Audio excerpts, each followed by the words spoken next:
Do you like it? Yeah, I like it. Did you miss your juice? Mm-hmm. Good? Yeah, what do you put in there? Carrots. Good. Yummy? Yeah. Good morning. Okay, say good morning too. Just wait. Do you want to come breakfast?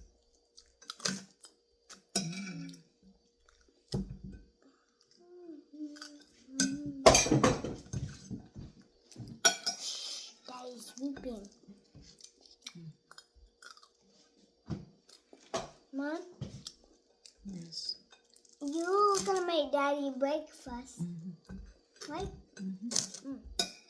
Okay. Mahal. Say wow. Mahal. Get my juice. Here's your juice. There's my juice.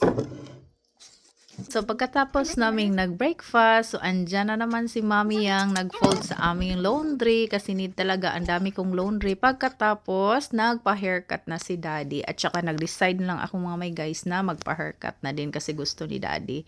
Tingnan nyo po yung outfit ni Naknak. May electric fan siya kasi ang hot dito mga may guys. Nag-start na dito ang summer. So, andyan na. Excited na yan siya. Oh, my first pa yan siya. Tingnan nyo po yung anak ko. Oh, she's growing so fast. And then si Daddy yung nauna nagpa-haircut. At saka ako, mahal yung haircut dito. Uy, yung haircut dito 1,500 sa akin. So, ka-Daddy 1,000. So, iba talaga. O, tingnan nyo si Mami yang. O, magmukha talaga tayong tao na pag ma-haircutan na si Mami. Grabe talaga yung katawa ko mga may guys ba. Nausap yung naong ko mga may guys ba. Ang pangag ni Mami yang.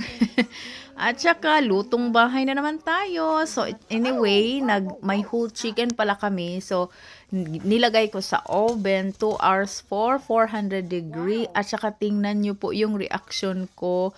Yung mga lamas, binend ko siya, giblend na ko siya instead na ipasok dyan sa loob ng chicken. Tanglad lang yung inaano ko. Hindi ko na binivideo kasi nagmamadali ako, tsaka yung storage ng phone ko ang dami ng need talaga i-delete. So, yan na po yung chicken, whole chicken for 2 hours. Grabe, very tender. At saka ang sarap. Super, so good. Na-excite ako sa lasa kasi first time ko blend yung ingredients. Blend ko yung mga yung ahos ba.